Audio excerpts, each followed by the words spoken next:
퇴직 통보는 꼭 결혼기념일 아침에 받아야 했을까? 백도연 56세 내부감사팀에서 30년을 버틴 나는 축축한 셔츠 아래 낡은 금고를 끌어안고 사무실을 나왔다. 비밀번호는 기억나는데 열쇠는 녹슬어 있었다. 가끔은 다친 게 금고인지 사람인지 헷갈릴 때가 있다. 당신이라면 어떤 걸 먼저 열어보시겠습니까? 퇴직 통보는 생각보다 조용하게 찾아왔다. 서류 한 장, 도장 하나, 그리고 짧은 인사. 그날 아침까지도 나는 다음 분기 감사 계획을 검토하고 있었고, 오후엔 자리 정리를 하며 누가 쓸지 모를 내 의자를 물걸레로 닦았다. 그런 내가 마지막으로 한 행동은 책상 아래에 있던 낡은 금고를 꺼내는 일이었다. 서영민 이사는 내가 금고를 들고 나가는 모습을 보고도 아무 말 없었다. 그저 커피잔을 든 채 고개만 끄덕였고 주변 직원들은 각자 컴퓨터 화면에 시선을 고정했다. 마치 내가 원래 없었던 사람처럼. 서류 반출은 안 됩니다. 한 직원이 눈을 피하며 말했다. 이건 제 개인 금고입니다. 나는 짧게 대답하고 조심스레 양팔에 금고를 끌어안았다. 무게는 예전보다 더 무겁게 느껴졌지만 그보다 땀에 젖은 셔츠가 등에 들러붙는 감각이 더 선명했다. 밖으로 나가려다 한번 뒤를 돌아봤다. 누군가 나를 부르진 않을까 하는 헛된 기대였지만 회색 벽과 천장 조명만이 내 시선을 되돌려 주었다. 문이 닫히는 소리, 퇴직과 무관한 하루가 계속된다는 냄새가 스며든 복도. 나는 그 틈에서 조용히 걸음을 옮겼다. 거제의 늦얼음은 눅눅했다. 택시 안 에어컨 바람도 금고 아래 식은 내 팔도 모두 어딘가 불편하게 느껴졌다. 진우에게 전화를 걸었다. 오늘은 안 될 것 같아요. 회식 있어요. 그 한마디로 끊긴 전화. 벨소리조차 없는 단절이었다. 집에 도착하자 나는 금고를 부엌 식탁 아래 내려놓았다. 그걸 아직도 왜 들고 다녀요? 진우는 반쯤 감은 눈으로 금고를 힐끗 보더니 그렇게 말했다. 나는 대답하지 않았다. 식탁 위엔 남은 김밥 2줄이 있었고 싱크대에 놓인 컵엔 반쯤 마신 우유가 식어 있었다. 진우는 아무 말 없이 방문을 닫았다. 그 소리는 천천히 닫히는 게 아니라 명확하게 쾅 하고 끝나는 것이었다. 금고 앞에 쭈그려 앉았다. 주머니 속 열쇠를 꺼내 조심스럽게 꽂았다. 찰칵하고 익숙한 금소금이 날 줄 알았지만 돌아간 건 열쇠가 아니라 내 손목뿐이었다. 녹이 슬어 잠긴 자물쇠는 내가 갖고 있는 수십 개의 숫자와 경력으로도 풀 수 없는 것이었다. 안 열리면 안 열리는 대로 두지 뭐. 나는 혼잣말을 했지만 손끝은 열쇠를 다시 잡고 있었다. 그 안엔 무엇이 있었더라. 오래된 급여 명세서, 초기 감사 지침안, 그리고 아내와 함께 작성했던 재산분할 동의서 사본까지. 사람은 기억을 지우지 못하니 기억이 담긴 물건을 없애버리려 한다. 하지만 나는 그걸 껴안고 나왔다. 왜냐하면 나는 잊히고 싶지 않았고 내가 했던 일들이 의미 없었다고 끝내고 싶지 않았다. 눈앞의 금고는 더 이상 물건이 아니었다. 그건 내 마지막 근무일의 증인이고 나라는 사람의 자녀였다. 그 금고 지금은 쓸모없어요. 진우는 냉장고 문을 연 채 그렇게 말했다. 말투엔 감정이 없었지만 뚜껑을 연 김치통에서 풍기는 냄새처럼 그 말은 낡고 불쾌하게 퍼졌다. 나는 대답하지 않았다. 대신 금고를 부엌 구석으로 밀어 넣었다. 바닥은 툭툭 꺼졌고 싱크대 배수구에선 주기적으로 물방울이 떨어졌다. 텅 빈 공간에 무언가 차오르는 소리가 들렸다. 아마 내 안에서. 식탁 위엔 미처 치우지 못한 조미김 봉지가 구겨져 있었고 밥솥에선 따끈한 김이 올라오고 있었다. 진우는 밥그릇을 2개 꺼내더니 내 눈치를 보며 말했다. 오늘은 된장찌개 없어요. 그냥 반찬 몇 개로 먹어요. 나는 고개를 끄덕였다. 아무 말도 하지 않았지만 그 침묵이 내가 말한 전부였다. 다음 날 아침 우편함에서 이상한 것을 발견했다. 회사에서 보내온 마지막 급여 명세서. 합의했던 퇴직 위로금이 누락되어 있었다. 나는 안경을 고쳐 쓰고 명세서를 다시 들여다봤다. 숫자는 정직했다. 2016년 8월 지급액. 기본급 정근수당 자녀 연차수당. 위로금은 어디에도 없었다. 하지만 나는 기억했다. 회의실에서 서영민 이사가 위로금은 별도로 반영할 것이라 말했다. 그 말을, 그 표정을 그리고 그때 내가 느낀 작고 이상한 위화감을. 이것은 단순한 착오일까 아니면 의도적인 누락나는 명세서를 고이 접어 금고 위에 올려두었다. 아직 열리지 않는 그 금고 위에. 그날 오후 전처의 어머니에게 전화가 왔다. 전화는 인사도 없이 시작됐다. 백씨 진우 일에 간섭하지 마세요. 나는 순간 말을 잊었다. 무슨 말씀이신지. 회사에서 자꾸 물어본대요. 당신이 자꾸 뭔가 들춰내려 한다고. 진우 입장 생각 안 하세요.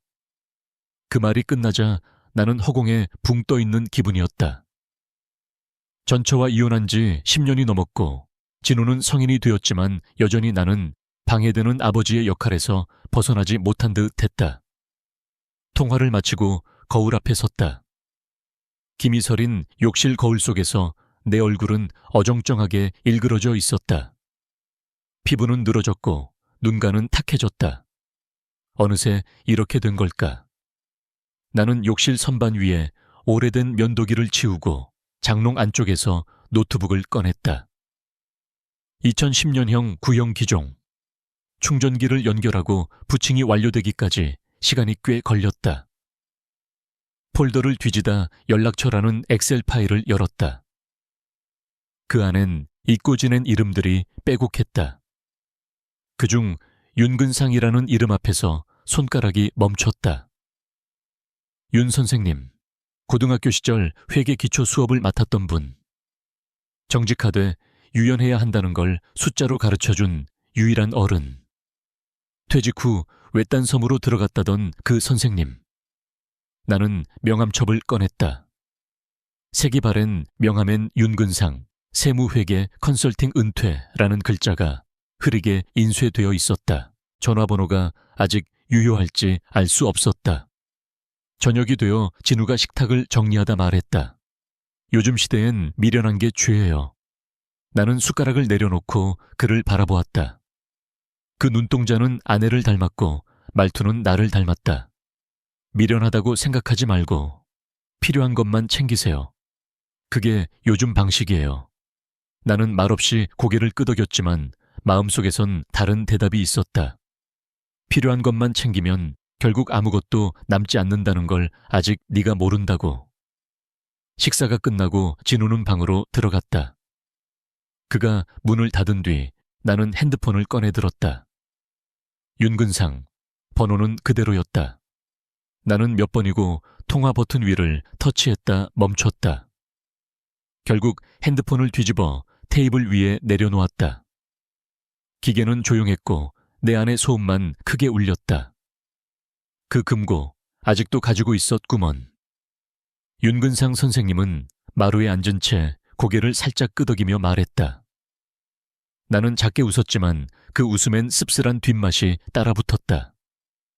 열리질 않더군요. 녹이 슬어서 그런지.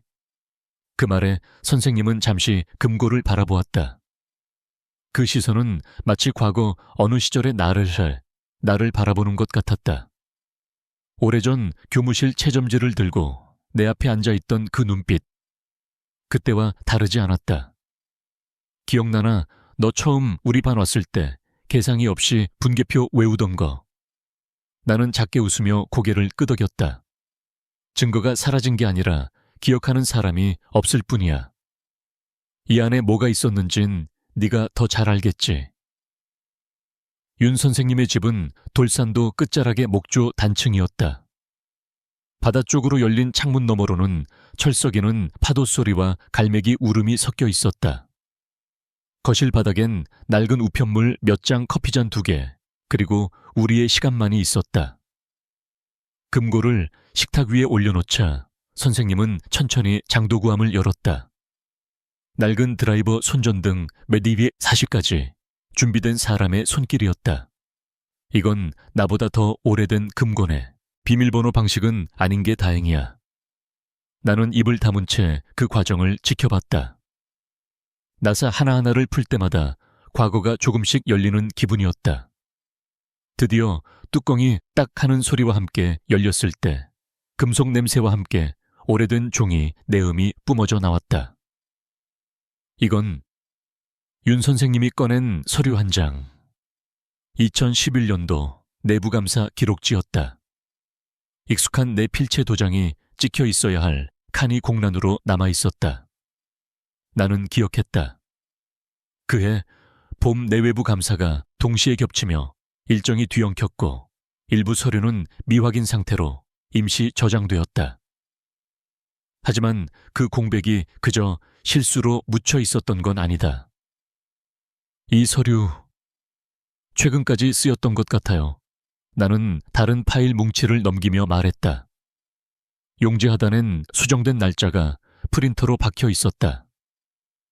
2016년 7월 28일, 퇴직 한 달 전, 윤 선생님이 나를 쳐다보았다.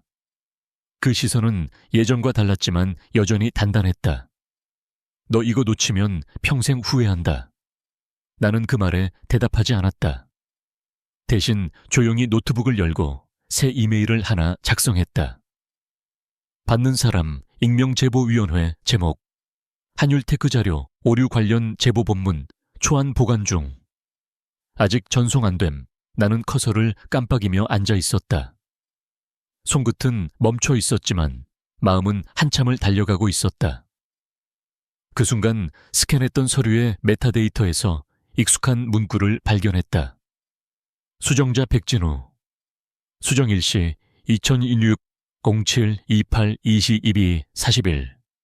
진우. 나는 다시 눈을 깜빡였다. 이 로그가 잘못된 걸까 아니면 정말 파일을 다시 열어보았다. 서류 하단에 덧붙여진 문장 본 자료는 정기검토 결과에 따라 편집되었습니다. 진우가 직접 작성했을 리 없었다. 그러나 그의 계정에서 그의 시간으로 기록된 수정 이력은 분명했다. 윤 선생님은 말이 없었다. 그저 커피잔을 들어 입에 댄 채 뭔가를 곱씹고 계셨다. 나는 노트북을 덮었다. 금고는 열렸지만 내 마음은 다시 잠겨버린 듯 했다. 바깥 창문 너머 바다에서 부는 바람이 종이 서류를 살짝 흔들었다. 그 바람이 거짓을 드러내려는 듯 조심스레 속삭였다. 그건 엄마 거예요. 아빠가 가질 권리 없어요. 진우의 말은 문득 닫힌 문처럼 차가웠다.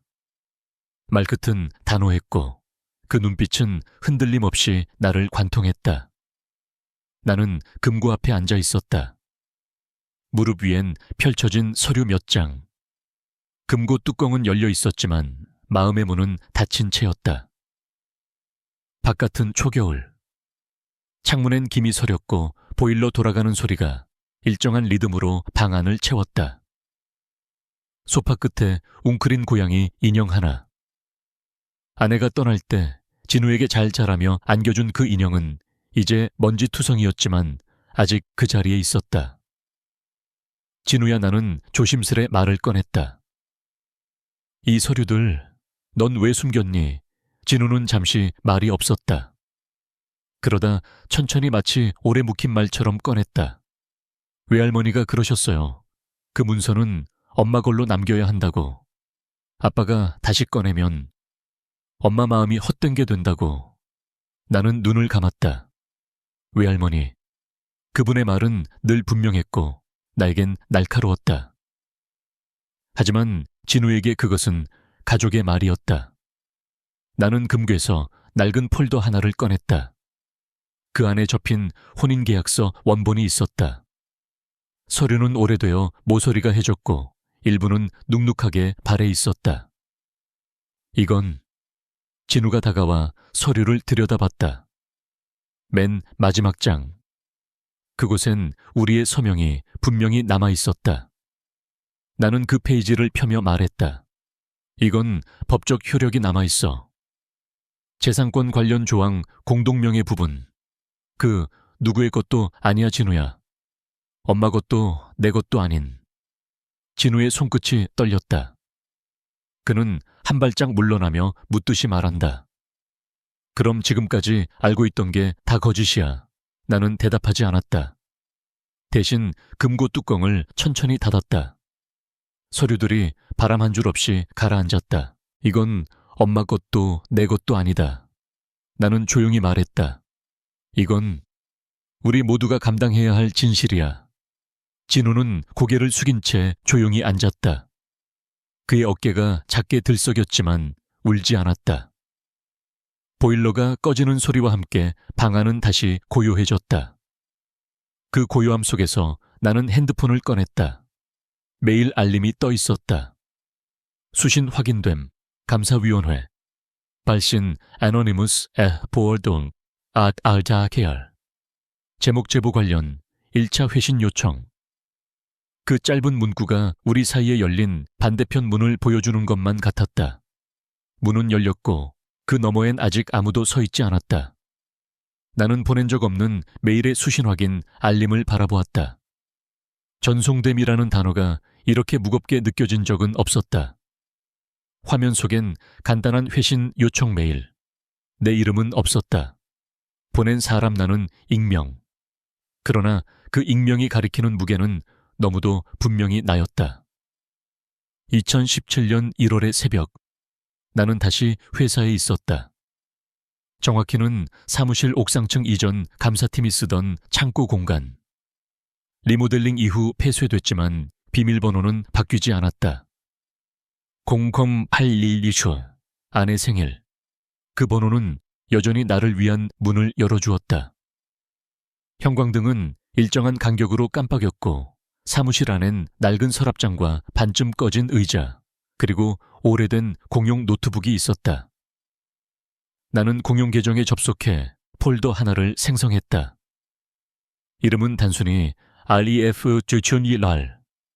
그 안에 윤 선생님 댁에서 복원한 문서들, 진우 계정 로그 서영민 이사의 회의 메모 등을 압축해 올렸다. 마우스를 클릭하며 느꼈다. 내가 이 파일들을 올리는 건 복수가 아니었다. 진실이 땅에 묻혀 있다면 누군가는 그것을 다시 꺼내야 했다. 그리고 지금 그 누군가는 나였다.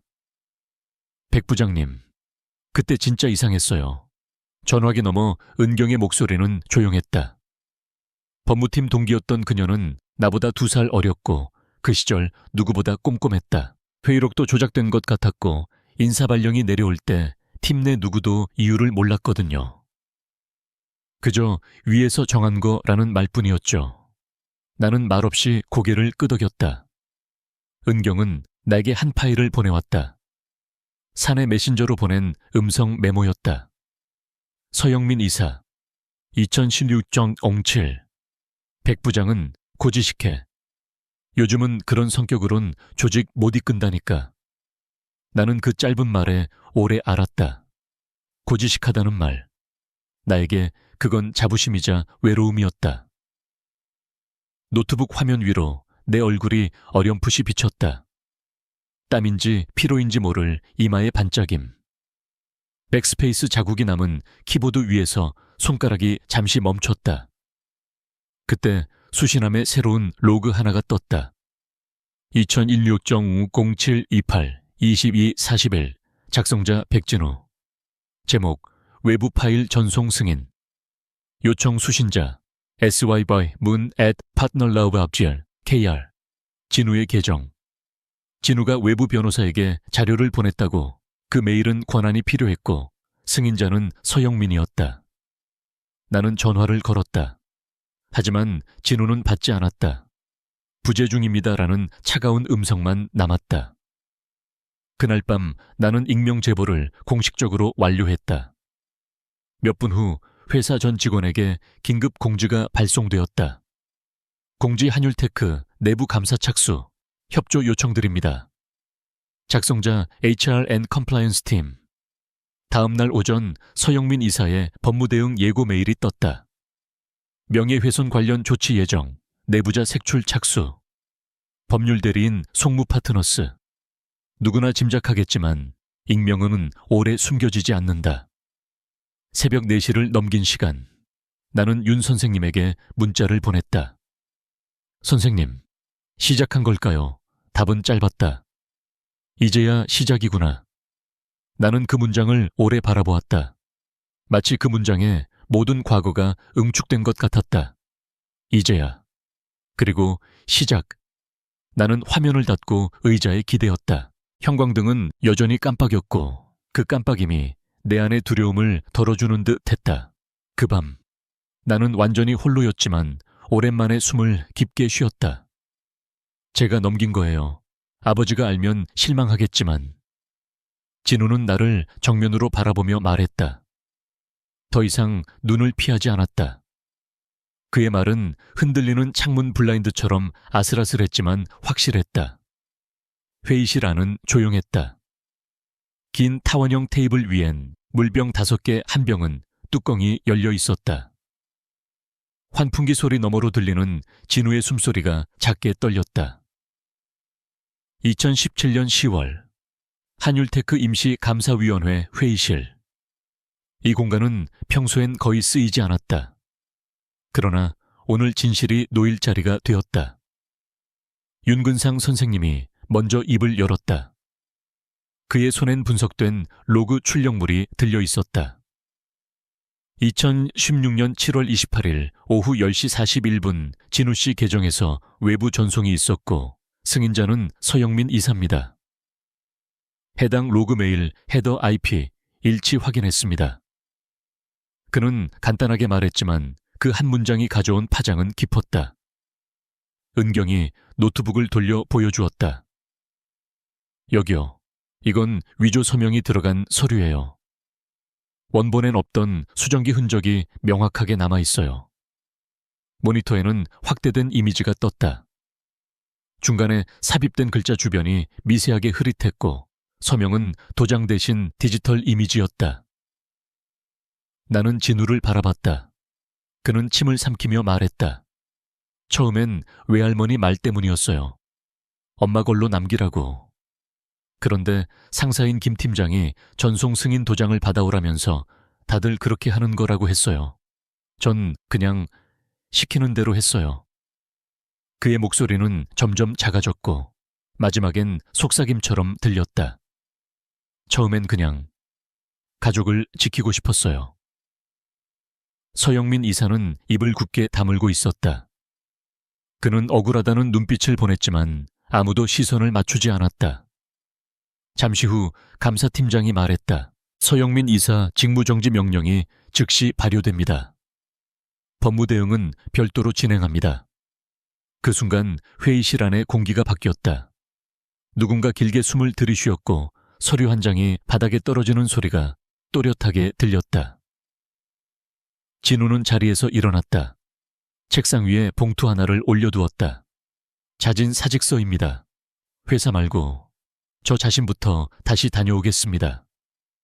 그 말엔 죄책감도 변명도 없었다. 오직 결심만이 남아있었다. 나는 그 모습에서 처음으로 그가 가해자가 아닌 전달자였음을, 그리고 그 전달조차 더 이상 무지로는 설명되지 않음을 느꼈다. 회의가 끝난 후 은경이 다가와 내 옆에 섰다. 그녀는 미소 반안도 반의 표정으로 말했다. 그 금고 그대로 보관하길 잘하셨어요. 그게 없었으면 시작도 못했을 테니까요. 나는 아무 말 없이 고개를 끄덕였다. 창밖으론 낙엽이 흩날리고 있었고 블라인드는 여전히 바람에 흔들렸다. 그 소리는 마치 누군가 오래 참고 있던 이야기를 조심스레 꺼내는 듯한 울림이었다. 금고를 열었다. 손끝에 닿는 철제의 차가움은 여전히 같았지만 그 안에 든 것은 이제 무게가 다르게 느껴졌다. 나는 마지막으로 서류들을 꺼냈다. 작게 접힌 감사기록 퇴직금 내역 원본, 그리고 가장 아래엔 진우가 써놓은 편지 한 통이 있었다.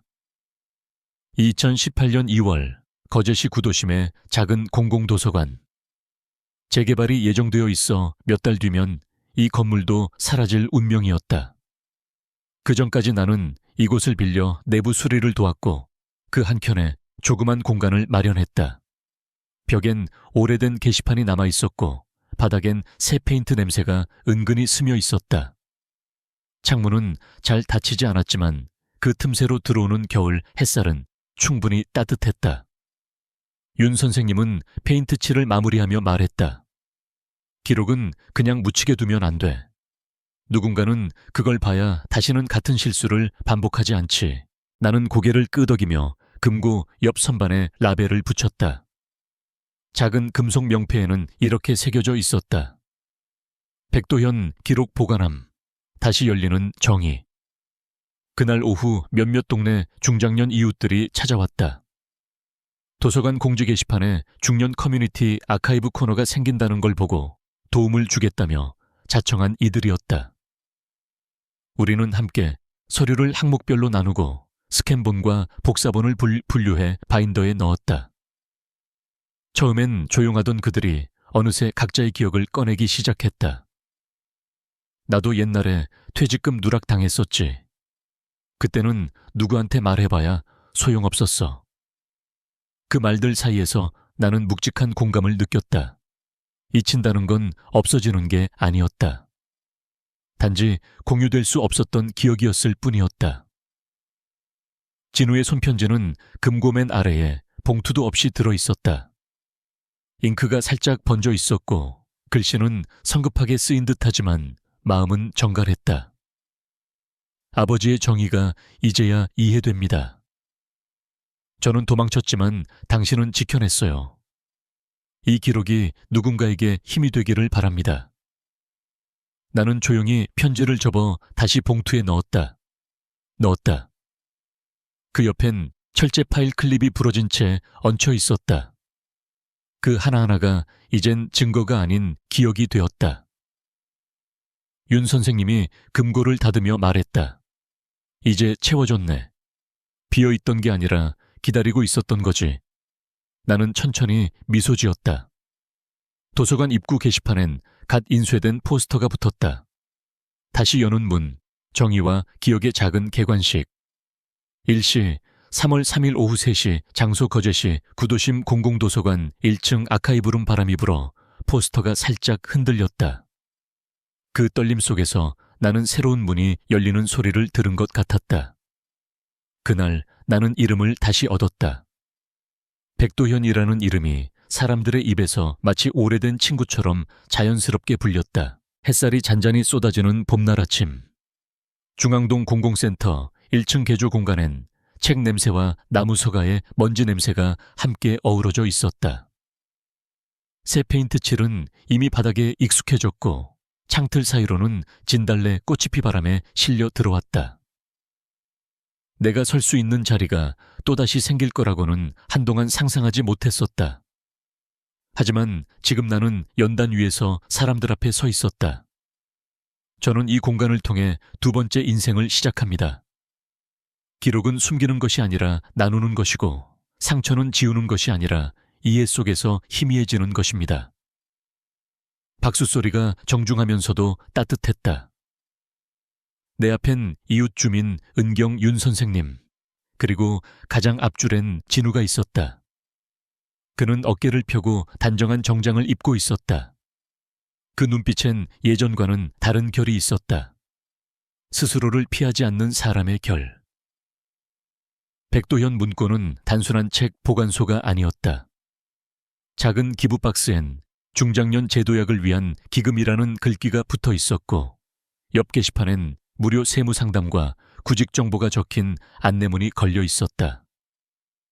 윤 선생님은 말없이 한 구석에 앉아 있었다. 그의 손엔 작은 커피잔이 들려 있었고 눈은 내게 이제 됐다고 말하는 듯했다. 진우가 다가와 조심스럽게 말하였다. 이 책장은 엄마가 쓰시던 거예요. 페인트 칠은 제가 했고요. 금고 옆에 놓고 싶었어요. 나는 아무 말 없이 고개를 끄덕였다. 금고 위엔 여전히 백도연 기록 보관함, 다시 열리는 정의라는 명패가 붙어 있었다. 그 옆에 놓인 긁힌 자국이 남은 어머니의 책장. 모든 시작과 끝이 거기 함께 놓여 있었다. 잠시 후 카메라 기자가 조용히 셔터를 눌렀고 사람들의 박수가 간간히 울려 퍼졌다. 나는 진우와 함께 책장 앞에 섰다. 그의 손끝이 살짝 떨리는 걸 느꼈지만 그 떨림엔 더 이상 두려움이 없었다. 한 아이가 다가와 물었다. 이분이 도서관장님이에요. 그 말에 누군가 창밖에서 속삭였다. 저 사람 전에 내부 고발자였죠. 나는 천천히 고개를 돌려 웃으며 대답했다. 지금은 도서관장이죠. 도서관 한편엔 진우가 직접 만든 작은 명패가 놓여 있었다. 기억은 고통이 아니라 연결의 출발점입니다. 백도현. 나는 그 문장을 오래도록 바라보았다. 모든 침묵이 끝났다는 건 말을 시작한다는 뜻이 아니라 같이 머물 수 있는 공간이 생긴다는 뜻이었다. 그리고 지금 나는 그 공간 안에 서 있었다. 도서관 한켠에서 햇살이 금고 위를 비추고 있었다. 이젠 그 금속 표면에 남겨진 긁힘조차 마치 시간의 문신처럼 느껴졌다. 내가 되찾은 건 단지 명예나 직함이 아니었다. 잃어버렸던 관계, 말하지 못했던 감정, 그리고 침묵 속에 숨겨진 나 자신이었다. 어떤 다리는 무너지기 위해 존재한다. 그 무너짐 덕분에 비로소 우리가 다시 짓고 싶은 다리가 무엇인지 알게 되니까. 혹시 당신도 삶이 은근히 건네준 두 번째 기회를 받은 적이 있나요? 그 기억을 댓글로 함께 나눠주시면 이 작은 문구의 빛이 더 멀리 퍼질지도 모르겠습니다.